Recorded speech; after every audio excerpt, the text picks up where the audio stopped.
নমস্কাৰ প্ৰিয় দৰ্শক, পুনৰ এটি জ্ঞানবৰ্ধক তথা গুৰুত্বপূৰ্ণ ভিডিঅ'লৈ আপোনাক আন্তৰিক স্বাগতম জনাইছোঁ। আজিৰ এই ভিডিঅ'টো এনেকুৱা কিছুমান তথ্য দিবলৈ ওলাইছোঁ, যিবোৰ তথ্য গম পোৱাৰ পিছত আপুনি আচৰিত হৈ পৰিব। শাস্ত্ৰত কোৱা হৈছে, যদি কোনো ব্যক্তিৰ টোপনি 3 বজাৰ পৰা 5 বজাৰ ভিতৰত ভাঙে, তেন্তে সেয়া আমাক কিবা নহয় কিবা দিব্য সংকেত দিয়ে। এই সময়ত আমি কি কৰা উচিত বা কি কৰা অনুচিত সেই কথা শাস্ত্ৰত কোৱা আছে। এই কথাৰ সত্য অসত্যতা কিমান, সেইসমূহ কথা আমি বিস্তাৰিতভাৱে আলোচনা কৰিম। তাৰ লগতে এয়াও ক'বলৈ চেষ্টা কৰিম যে 3 বজাৰ পৰা 5 বজাৰ ভিতৰত টোপনি ভাঙিলে ঈশ্বৰে আমাক কি সংকেত দিয়ে। বহু সময়ত এনেকুৱা হয় যে আমি ৰাতি গভীৰ নিদ্ৰাত থকাৰ পিছতো হঠাৎ আমাৰ টোপনি ভাঙি যায়। আমি এনেকুৱা হ'লে সাধাৰণ কথা বুলি ভাবি আকৌ শুই যাওঁ, কিন্তু হঠাৎ এনেকৈ টোপনি ভঙাটো একেবাৰে স্বাভাৱিক নহয়। এই ঘটনাই কিছু নহয় কিছু সংকেত বহন কৰে। আমাৰ জীৱনত হোৱা কোনো ঘটনাই সাধাৰণ নহয়। প্ৰতিটো ঘটনাৰ আঁৰত কিবা নহয় কিবা কাৰণ থাকে। আমি টোপনিতে দেখা সপোনৰো কিবা নহয় কিবা কাৰণ থাকে। এতিয়া আমি ক'বলৈ লৈছোঁ 3 বজাৰ পৰা 5 বজাৰ ভিতৰত টোপনি ভঙাৰ কাৰণ কি, ইয়াৰ আচল ৰহস্য কি। শাস্ত্ৰত কোৱা আছে যে সূৰ্য উদয়ৰ পূৰ্বৰ 45 মিনিট সময়ক ব্ৰহ্ম মুহূৰ্ত বুলি কোৱা হয়।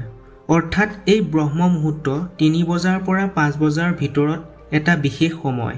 বিভিন্ন শাস্ত্ৰত 3 বজাৰ পৰা 5 বজাৰ ভিতৰৰ এই সময়খিনি ব্ৰহ্ম মুহূৰ্ত বুলি উল্লেখ কৰা হৈছে। এই সময়খিনিত প্ৰকৃতিত এক অদ্ভুত পৰিৱৰ্তন ঘটে। আমাৰ জীৱনটো সুন্দৰভাৱে গঢ় দিয়া আৰু সংবেদনশীল কৰি তোলাত এই সময়খিনিয়ে আমাক সুযোগ দিয়ে। শাস্ত্ৰত লিখা আছে, এই সময়খিনি যথেষ্ট শক্তিশালী। এই সময়খিনিত মানুহে কৰা সকলো পাপৰ পৰা মুক্ত হ'ব পাৰে। এই সময়ত কৰা প্ৰাৰ্থনা ভগৱানে স্বীকাৰ কৰে। ব্ৰহ্ম মুহূৰ্তৰ সময়ত কৰা প্ৰাৰ্থনা সফল হয়। স্বয়ং ভগৱানে কৈছে, ক্ষমা, দয়া, কৰোণা আৰু ভগৱানৰ প্ৰাৰ্থনা কৰাৰ সৰ্বশ্ৰেষ্ঠ সময় এই ব্ৰহ্ম মুহূৰ্ত। এই ব্ৰহ্ম মুহূৰ্ত সময়খিনি শান্ত সময়, প্ৰকৃতিৰ শুদ্ধ আৰু পবিত্ৰ হৈ থাকে। এই সময়ত যদি কোনো ব্যক্তিয়ে নিয়মিতভাৱে উঠে, তেন্তে তেওঁ মানসিক চাপৰ পৰা মুক্ত হৈ থাকে। মগজুৰ শক্তি বৃদ্ধি পায়। এই সময়ত মানুহে ঈশ্বৰৰ লগত প্ৰত্যক্ষ সংযোগ স্থাপন কৰিব পাৰে। মানুহে এই সময়ত ঈশ্বৰক কৰা প্ৰাৰ্থনা বা মনোকামনা পূৰ্ণ হয়। এইবাৰ আপোনাক ক'বলৈ লৈছোঁ, এই সময়ত টোপনি ভাঙিলে আমি কি কৰা উচিত। ব্ৰহ্ম মুহূৰ্তত টোপনি ভাঙিলে আকৌ শুই নাযাব। টোপনি আহিলেও চকুৱে মুখে পানী মাৰি ওম মন্ত্ৰ, গায়ত্ৰী মন্ত্ৰ, সূৰ্য মন্ত্ৰ বা আপোনাৰ দীক্ষা মন্ত্ৰ জপ কৰিব। আপুনি যি মনোবাঞ্ছা লৈ জপ কৰিব, সেই সকলো ইচ্ছা পূৰণ হ'ব।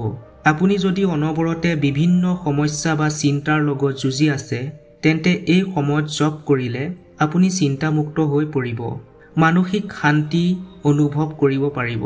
শৰীৰৰ স্বাস্থ্য সুস্থ হৈ থাকিব। শাস্ত্ৰত কোৱা মতে সাধুসকলে কৰা ধ্যানৰ বা জপৰ ফল সকলোৰে মংগলৰ কাৰণে এই সময়ছোৱা প্ৰকৃতি এৰি দিয়ে। এই সময়ত যদি সাধাৰণ মানুহে উঠি জপ ধ্যান কৰে, তেন্তে সাধু সন্ন্যাসীসকলে এৰি দিয়া এই জপৰ ফল লাভ কৰিব পাৰিব আৰু জীৱন সুখ শান্তিময় হৈ পৰিব। যিয়ে আধ্যাত্মিক উন্নতি বিচাৰে, সেইসকলৰ বাবে এই ব্ৰহ্ম মুহূৰ্ত খুবেই গুৰুত্বপূৰ্ণ। কাৰোবাৰ যদি 3 বজাৰ পৰা 4 বজাৰ ভিতৰত প্ৰায়েই নিজেই টোপনি ভাঙি যায়, তেন্তে বুজিব যে ঈশ্বৰে নিজেই আপোনাৰ জীৱনলৈ সুখ শান্তি অহাটো বিচাৰে। সেই সংকেত ঈশ্বৰে আপোনাক দি আছে।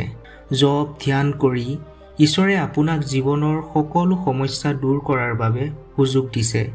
কাৰণ বহুতে ইচ্ছা কৰিও এলাৰ্ম আদি দিও 3 বজাৰ পৰা 5 বজাৰ ভিতৰত উঠিব নোৱাৰে, বা কেতিয়াবা যদি উঠেও দ্বিতীয় দিনা আৰু উঠিব নোৱাৰে। সেয়েহে যদি আপুনি নিজে এই মুহূৰ্তত সাৰ পায়, তেন্তে তৎক্ষণাত উঠি সেই মুহূৰ্তৰ সুযোগ ল'বলৈ চেষ্টা কৰিব। আৰু যদি 21 দিন আপুনি ব্ৰহ্ম মুহূৰ্তত উঠি জপ ধ্যান কৰিব পাৰে, তেন্তে সেয়া অভ্যাস পৰিণত হৈ পৰিব আৰু আপোনাৰ জীৱনত সুখ শান্তিৰে ভৰি পৰিব। যদি আপুনি ভগৱানক বিশ্বাস কৰে, যদি আপুনি প্ৰাৰ্থনা কৰে, তেন্তে আজিৰ কথাখিনি আপোনাক যথেষ্ট উপকৃত কৰিব।